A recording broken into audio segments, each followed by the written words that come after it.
The international break is upon us, and this is a great time just to reflect on what's going on in the Premier League right now. So I'm not going to go into United, Manchester United, and their season so far, because I'm doing that with my individual channel videos of Man United anyway. But I will touch on them and say, look, we haven't turned the corner just yet. We need to get through the next 3 matches. Liverpool away. We need to show something again at home. If we beat Brighton at home, so at Old Trafford, that would be the 4th win in a row. So far, so good. And then we're away at Forest, which right now it isn't looking too great for Forest, is it? So the 3 next matches for United, if we can get 5 points from that, I'll be happy, and that'll start to build some momentum. But let's start at the bottom so far. Now, if you watch my Premier League prediction video, which a lot of people were fuming about because you can never make everyone happy, you've got to say someone's going to get relegated. 2 teams, what I said were going to get relegated, are in the bottom 3 now, which were Wolves and Burnley. Now, the other team which I said were going to get relegated, I've had an absolute disaster here, and I've even apologised for this, and I'll apologise again, Bournemouth. What on earth made me put Bournemouth? I'll tell you why. Because I naively thought, with all the outgoings and their back line getting obliterated, I thought they was going to struggle. I really thought they were going to be struggling. However, it looks like they've just got even stronger and got even better, and fair play to them. And you got the lad, Semenyo, who just looks relentless right now. And they've just got a really dynamic, really athletic, and really quick squad or starting lineup. Okay, and it just looks like all the pieces work. And of course, the manager as well. Great coach, great manager, and it's just working. And at the moment, I said I'll start off at the bottom, but Bournemouth are actually in 4th place. So we'll go back to that a little bit later on when we go on to the top half. But yeah, Wolves and Burnley, I said, I'm sorry, look, I'm a fan of Scotty Parker. I really like the teams what came up as well. West Ham, I put them around 9th and 10th, I think. So at the moment, you got Wolves on 2 points. I know the manager's just been given a new contract, okay, and they have got a few players I like. I like Larson up top, okay? And the unfortunate thing is, when you are down in the doldrums, when you are down there, it's really difficult to pick up points. Like, just getting a draw, just getting 1 point becomes a real hassle. So when you are stuck down there, especially still on 2 points after 7 matches, it becomes a real battle. And I just think that Wolves aren't going to get out of that. They might end up getting 18th. However, I just think it's going to be too much of an ask. Burnley, I just don't think they've got enough. I suppose that people can say the same about Leeds and Sunderland, but they've had a better start. Obviously, Sunderland, who are now in 9th place, and Leeds are just above relegation, 15th place. But I think West Ham, if they don't get their act together, obviously they got rid of Harry Potter, and it seems like a massive divide with the supporters, with the fan base, and the players in the squad, and even Nuno as well. I mean, should he have gone there? I don't know. But it's going to be really difficult for these teams. And Forest are getting sucked into it as well. Leeds could still get sucked into it, but Forest are having a bit of a nightmare. Are they going to... Look, my family's from Rochdale up north near Manchester. I'm from Lincolnshire, not far from Nottingham. And yeah, I've been to a few Forest matches. A lot of my friends are season ticket holders at Forest. They were going so well. They were bringing back the glory days. And now... I used to be an Ange fan because he does win games. He's not a clown. He does win games. But I can't defend him now because they're having a bit of a nightmare. He tried to change things in the defeat last night. I watched the game. And even when he changed back line, he went to like a back 5 or a back 3 with 2 wing backs. And he still couldn't keep a clean sheet. So I don't know if they're going to pull the trigger there and get rid already. I mean, do you remember De Boer when De Boer went to Palace? That's one of the quickest appointments ever. De Boer came in and he was gone after 6 matches. It could be one of them. But they have to do something drastically, or even though with their good squad, they're going to get sucked into that relegation battle. Look, mid of the table, look, Newcastle United, I'm loving the new signing, the German porn star, Walter Morgan. I just made that up, but I know it begins with a W.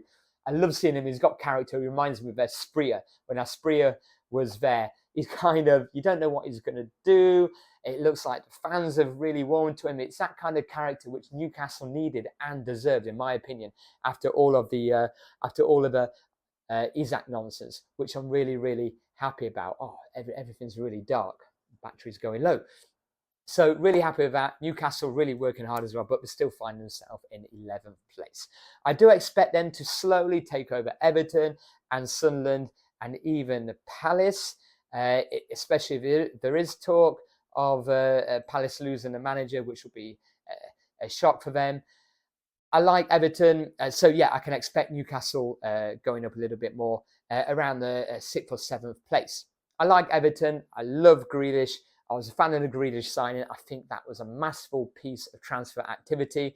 And again, look, pulling out last-minute win as well last night. Amazing for Grealish in the dying seconds. England call-up should happen. But yeah, that's another story for another time. I think Everton are going to drop slightly, but I do like them under Moyes. They are playing better football now in terms of bit more dynamism in attacking, bit more stability there. I think them and Villa are going to close the gap a little bit. Brighton are also struggling so far. It's going to be a big one when they face United at Old Trafford as well. But the momentum seems to have gone. Now, when we're going up to Palace, okay, superb what they continue to do. And yes, I do believe that they are going to just slowly drop off, especially with European football still happening. It does have a big ask of the squad, especially if your squad isn't huge. Now you're looking at Palace as well. I know Gay's of a man and player of good character, but the signs are he will be going next season. Is a manager going to be going? They've already lost a few of the big players like Eze, and I do think they're going to start dropping towards the lower end of mid-table. But I still like the way they're playing. Compared to United, when you're looking at playing with three at the back or wing backs or whatever you want to call it, I think it's awesome what they're doing. Fair play to Palace. Bournemouth, well done. I expect Man City to keep pushing. I tip Man City to win the league. And at the start, what they had, everyone would say, what are you talking about? But they're going to take a little time to still integrate the new signings as well. And Haaland is always a danger. He's going to be top scorer again. People forgot about him. People were downplaying that and seem to forget about him. I think they're going to come good. And I think they are potentially going to get into the title race with Arsenal and Liverpool. Bournemouth, amazing so far. You're fourth, but I do think you're going to drop down slightly. Potentially, and I hope so now. I hope so. I'm backtracking a lot. I hope you are going to get into them European places because you'll deserve that. Chelsea hit and miss, right? They can cause an upset. Well, not an upset, but they can beat Liverpool. They can beat the top teams, but also they can lose to the bottom teams. They haven't got the consistency. They need a goalkeeper. The back line has just been decimated, shredded. They did well against Liverpool, considering they had even more injuries. And the win, the loss against United, you can't call that a real loss because it was just chaos, and they were on top when it went to 10 versus 10 as well. But that's the consistency. That's just like they have got a great squad depth of good quality as well. But have they got that consistency and the know-how? I believe not yet. However, I do like the individuals. I do like the squad depth. And I kind of like watching them because you never know what you're going to get out of them. Who haven't I touched on? Arsenal, Liverpool, Spurs. Spurs, well done. You got a good man at the helm. He's a good bloke. He's a good man. He's a good manager as well, okay? Most of the time, that's what you need. That's what teams need. You just need a good person in charge, what knows how to talk to humans. He used to be a PE teacher, and there's been a few PE teachers have the knack of getting that human interaction right and getting the dynamics and the balance of the squad right as well. And he's integrating, some good cultural aspects there. But I expect Spurs to be around 5th or 6th. Liverpool and Arsenal, it's going to be great to see them. I believe they're going to stay top 2. Arsenal, have they got the know-how that Liverpool have throughout the course of a season? No. However, I love the squad. I love Arsenal's squad depth.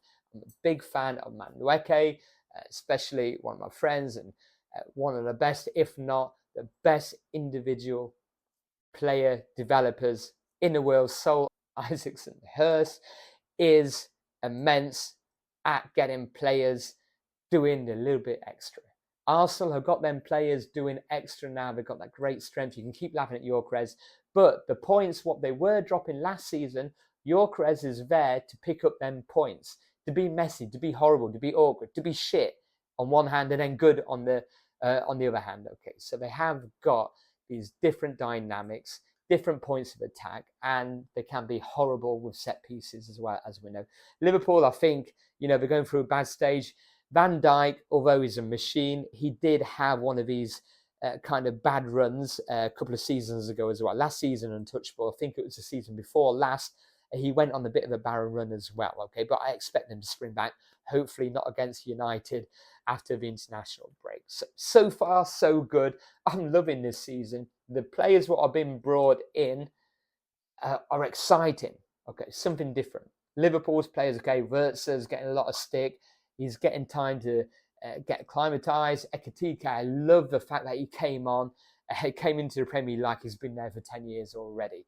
So let's not forget that as well. So let's keep supporting our teams, okay? Don't get angry if I've said that anyone's going to be relegated, because I really, really love all the teams. And I hope that no one gets relegated, but some teams have to be. Keep supporting your club. I heard some supporters on BBC Sport drive-through or whatever, and they're saying, "Oh yeah, I wish that our team would lose and then the manager will get sacked." No, support your team, okay?